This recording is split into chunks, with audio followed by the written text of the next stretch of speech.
Yo, what is up, everybody? We got some more Draft Champions gameplay today. I'm going to breeze by the draft here really quick because the draft isn't the main story here, but I figured you guys would want to see how the team was assembled and not just see me start the game with the random team. So here you guys can see a little bit of insight on pretty much most of the rounds. As you guys can see, it's like ×2 speed. We got Mike Wallace there. We passed on Ryan Tannehill. I figured we could get another quarterback later on as we get Iloka. I mentioned it before. I like my tall safeties as we get Phillip Rivers. That's going to be our quarterback. I don't mind Phillip Rivers. He's got some decent stats. He's not mobile like Tannehill, but we can work with him. You see, we took Trufant there. Got to get cornerbacks, and we got to build a little bit of offensive line. So we take Mangold, and we're going to take Matt Forte in this round. So now we really need to get an offensive line. We're going to take Forte. It was really tough because those are two really good receivers, but, I wanted to get a running back. I mean, every single draft is different. You just try different stuff, different drafts for the fun of it. Like I mentioned before, that's what makes Draft Champions so fun, is that it doesn't get repetitive like that. As you guys see, we're going to take Xavier Rhodes. I like Kiko Alonso, but Xavier Rhodes is definitely one of the better gold cornerbacks in the game.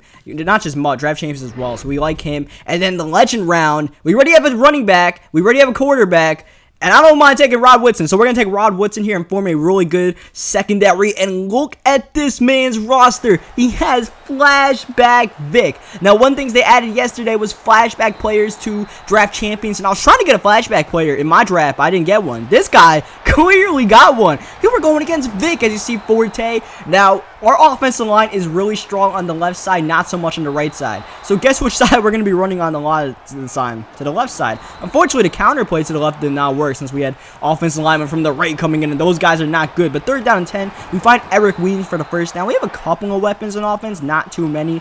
We have Matt Forte, though, so like I said, running to the right side is definitely going to be a premium for us. 2nd down and 2 coming out, passing, trying to hit our Mike Wallace there in a little out route, but we couldn't get it off in time. 3rd down and 2, going back to Forte, but the offensive line or defensive lineman reads it, and then 4th and 2. I try to catch him off guard with a pitch to the right, but I definitely should have pitched that to the left. And now all of a sudden, Mike Vick is on the field, and Vick on the first play is going deep, but not able to connect with Dez Bryant. Next play, Vick looking. Vick's got time. Vick's rolling out. Vick's bombing it, but Vick throws it out of bounds. Hits the receiver, but not before he goes out of bounds. 3rd down and 10. Once again, Vick's got some time. Vick is creating with his legs. That's what makes him so good. Throwing it and almost getting picked off, but he's able to find Dez Bryant, who hits a juke move there, and Dez stumbles all the way to the 4-yard line, just like that. 1st down and goal. He calls a screen pass. Definitely did not see that coming, and Alfred Morris is able to bully his way into the end zone, and he gets the first point of the game. So just like that, the VICK impact is already being felt. You see, I want Rod Woodson to return the kick, so I lateral it back to him, and we're going deep for Marquise Goodwin. Goodwin, I believe, has 95 speed and a little bit of toughness to him, breaking off that tackle. So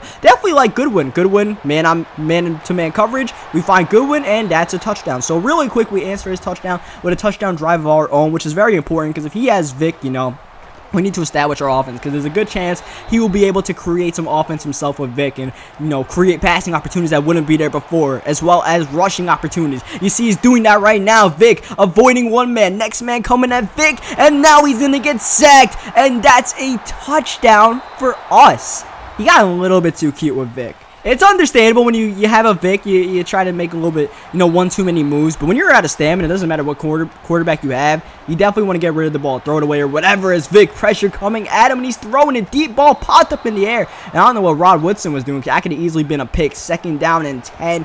VICK throwing it to the corner and finding Dez Bryant. As you guys see, he is definitely targeting Dez Bryant pretty much every single time. So we're trying to take away that, but unfortunately, middle of the field, we still leave Dez Bryant open somehow. We need to work on our Dez Bryant coverage skills. So this time I'm covering the man in the middle of the field, making sure, Dez isn't getting it. Then he runs the screen, which I read perfectly, but I just couldn't get the pick with Iloka. 3rd down and 9. He runs a wide receiver screen, but that's not really going anywhere. Dez gets stopped. 4th down and 7. Like I said, make sure we stop Dez, and we do stop. Not Dez, but his other receiver, like Larry Fitz, and then all of a sudden he quits.